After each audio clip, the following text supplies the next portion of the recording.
जब कोई व्यक्ति बहुत ज्यादा अकेला पड़ जाता है तब हर तरफ से उसे दुख जकड़ लेता है तो वो सुख की तलाश करने लगता है कि कब वो दिन आएगा जब मैं थोड़ा सुखी रह पाऊंगा, कब वो दिन आएगा जब मेरे मन से सारी चिंताएं दूर हो जाएगी, आखिर कब आएगा वो दिन। ये सवाल करते करते उसके जीवन में और दुख आने लगते हैं। ये ब्रह्मांड उसे उसकी मांगी हुई चीज का बिल्कुल उल्टा देने लगता है। आखिर ऐसा क्यों है?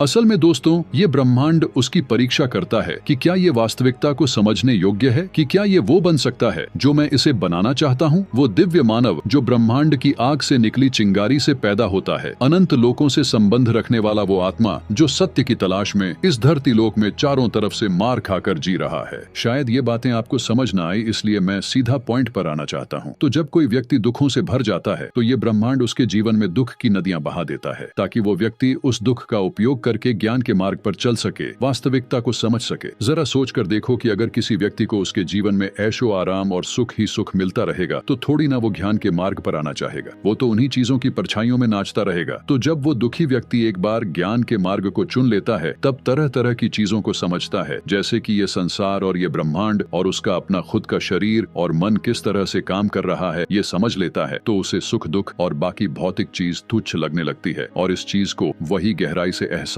कर सकता है जो हर एक चीज को बिल्कुल गहराई से निरीक्षण कर सकता है। और निरीक्षण करने का सबसे आसान तरीका होता है ध्यान की अनंत गहराई में अपने आप को डूबा देना। शुरुआत में आपको चिड़चिड़ापन महसूस हो सकता है, विचारों का महायुद्ध होगा, पर जैसे जैसे आप अभ्यास करते जाओगे तो आपको आपके भीतर की दुनिया में परम शून्यता के साथ अनंत शांति का एहसास होगा। आपके शरीर के भीतर प्रवाह हो रहा रक्त, आपके दिल की धड़कन, आपकी सांसें, ये सब एहसास करने के बाद आप उस चैतन्य का एहसास करोगे जो आपके भीतर जीवन का महाद्वीप जलाए हुए बैठी हुई है। चारों तरफ आपको केवल अस्थायी चीज दिखाई देंगी जिसे पहले आपके मन को लगता था कि ये हमेशा के लिए है, ये तो केवल ध्यान की बात थी। पर परम शून्यता क्या है? शून्य का वो महाध्यान जिसमें आपका संपूर्ण अस्तित्व कायम हो जाता है, जिसमें आपका अस्थायी नाम जो आपकी माँ बाप या भाई बंधु द्वारा दिया गया था वो ध्यान की अनंत गहराइयों में कहीं खो जाता है। वो ध्यान जो आपको इस ब्रह्मांड की शून्यता से परिचित करवाता है। कभी अकेले में नक्षत्रों को देखना, घंटों तक देखना, चाहे आप पागल हो जाओ या लोग आपको पागल कहे, घंटों तक वो नक्षत्रों को पागलों की तरह देखने के बाद आपको अंदर से ये महसूस होगा कि आप तो उन्हीं सितारों के धूल से निर्मित हुए हों जिस आंख से आप उन्हें देख रहे हो। पर क्या आपने कभी शून्यता का एहसास किया है जहां पर आपका और इस समग्र संसार और ब्रह्मांड का संपूर्ण अस्तित्व गायब हो जाता है? आखिर क्या है महाशून्य ध्यान? शून्यता, खालीपन और अस्तित्व, जहां पर ना तो मन जैसी कोई चीज होती है, ना कोई सुख, ना दुख, ना कोई विचार और ना ही कोई इच्छा। इस परम शांति को पाने का एक ही तरीका है, अपने आप को एक खाली जगह पर ले जाएं, अपने आप को हल्का रखें, शांति से एक जगह पर बैठने के बाद गहरी सांस लेकर अपने आंखों को आराम से बंद कर ले और ध्यान लगाना शुरू करें। जैसे जैसे आप महाशून्य ध्यान की गहराई में जाएंगे आपको गिरने, अंतहीन और भारीहीन होने की भावना आएगी। अब सभी आधारों, सभी विचारों और सभी संवेदनाओं को जाने देते हैं। आपके नीचे की जमीन गायब हो जाती है, उस जमीन की जगह शून्यता का एक अतः गड्ढा बन जाता है। फिर भी एक डर के बजाय एक अनोखी शांति होती है, अज्ञात के प्रति समर्पण की। मौन से भी अधिक गहरा मौन। हर आंतरिक और बाहरी ध्वनि फीकी पड़ जाती है, उसकी जगह मौलिक शांति ले लेती है। ये शोर की अनुपस्थिति नहीं है बल्कि एक सक्रिय शांति है। एक गुंजन इतना सूक्ष्म है कि ये आपके अस्तित्व के मूल ढांचे को कंपन करता है। एक विस्तारित धारणा, आपकी स्वयं की सीमाएं पिघल जाती है। अब आप अंतरिक्ष में एक शरीर नहीं है बल्कि शून्यता के अनंत सागर में तैरता हुआ जागरूकता का एक बिंदु है। आपके मन में तारे टिपटिपाते हैं, आपकी सांसों में पहाड़ उड़ते और गिरते हैं। एकता की एक झलक प्रत्यक्ष और अप्रत्यक्ष के बीच अंतर मिट जाता है। आप और शून्य और ब्रह्मांड एक एकल संदिग्ध वास्तविकता में धुंधली हो जाते हैं। आप सभी चीजों के अंतर संबंध, अस्तित्व की सजा धड़कन में महसूस करते हैं। बेलगाम शांति और आनंद, अकारण और बिना शर्त शुद्ध आनंद की एक लहर आपके ऊपर छा जाती है। ये इंद्रियों का क्षण भंगुर आनंद नहीं है बल्कि एक गहरी और अटल शांति है जो आपके अस्तित्व के मूल में गूंजती है। शून्यता आनंददायक और भयाभय दोनों हो सकती है। दोस्तों, ध्यान के कई रस होते हैं। एक को जब आप चखते जाओगे तो आपको उतनी ही नई चीजों का एहसास होता, वास्तविकता का एहसास होगा। परमात्मा जैसी कोई महाशक्ति है भी या नहीं, इसका एहसास होगा जिसका सर्दियों से इस मानव जाति को तलाश है। आज हमने शून्य के महाध्यान के विषय में जाना। क्या आप ऐसे और ध्यान के विषय में वीडियो चाहते हो? तो बस इंतजार कीजिए मेरे आने वाले वीडियो का। फिर मिलेंगे ऐसे ही अगली हकीकत में। आपका अपना मूल्यवान समय देने के लिए धन्यवाद।